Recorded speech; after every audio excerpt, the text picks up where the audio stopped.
Chapter 3 takes us to Brodia, which is now a peaceful, war-hating nation. It is here we meet Gregory, the alternate version of Gris, who is less masochistic and less fun. That's right, Divine One. I quite like you. Thanks, Nell. I like you too. After having an awkward exchange, we have a MacGuffin power exposition, which is rudely interrupted by a very angsty Alchrist, who is quite entertaining. Thanks for telling me the plan.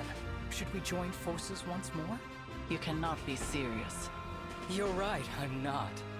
I gave it away. This chapter consists of a long path littered with enemies and long-range mage cannoneers, who don't hit that hard and have shoddy accuracy, but their attacks have special effects such as silencers.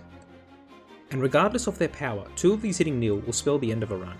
I start off pretty nicely, cleaning out the clutter of enemies and moving upwards with only a few hiccups to rewind along the way. But as my units draw closer to Alchrist, the true terror of this chapter becomes apparent.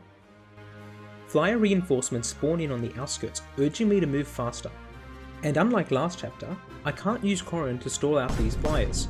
And on top of that, Alchrist is hiding behind a long ass barricade like a little shit, meaning I'm gonna have to survive a few rounds of pelting from these flyers and cannoneers before I can even get close to him, let alone Diamant.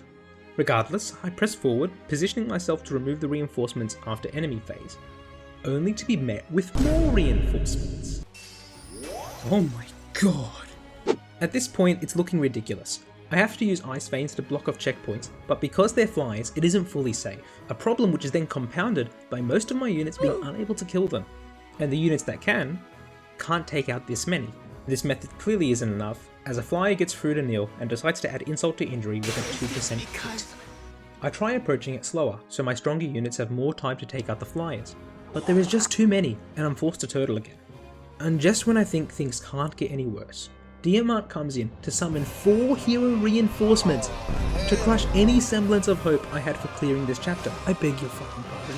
I stare into the massive targeting lines on my units. Who the fuck made this whack-ass game? And decide that this attempt is over. For my next attempt, I swapped Pandreo for Vale, since I felt she would get more out of Soren, even without her 100% crit build.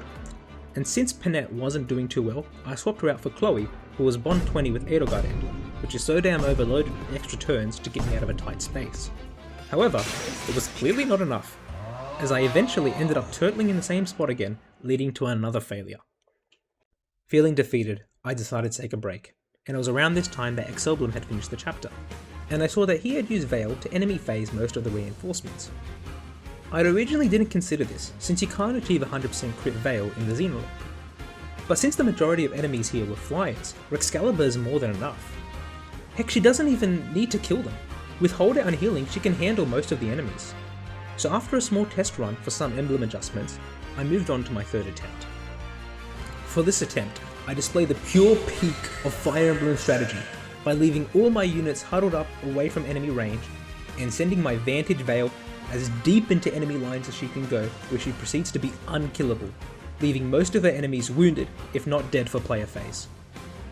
That said, at this stage she can only attract one side at a time, so I still need to play actual Fire Emblem with the rest of my squad, but I make sure not to move them too far, as the main plan is to have all the enemies move downwards, with the higher movement flyers being cogged by Vale before they can reach my weaker units.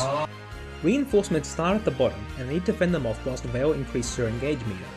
I use Dance to allow Corrin to set up 2 ice walls, and in the next player phase I dance again to use Dreadful Aura to block 2 clusters of the flyers, which gives me much more room to take them out.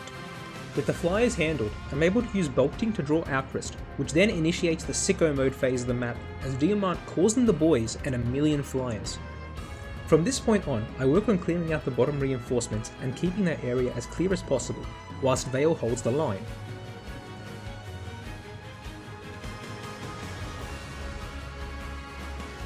And hold the line she did, as after that enemy phase, a majority of the reinforcements were wiped out, leaving only a few stragglers alongside the 2 bosses. Thanks to the brilliant Vantage tactics, I can now move up my other units to start cleaning up.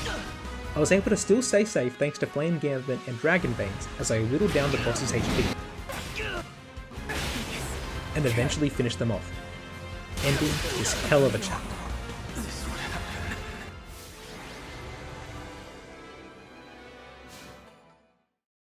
We witness a flashback of Nell killing other fellow dragons who were shit-talking her brother, and then we go back to the Further present, use for you. where Nell has snuck away to fucking kill Diamant and Alchrist, and Alfred reveals Princess that she Aileen also was killed a Xavier and father. Alfred. It would not do for the others to become suspicious.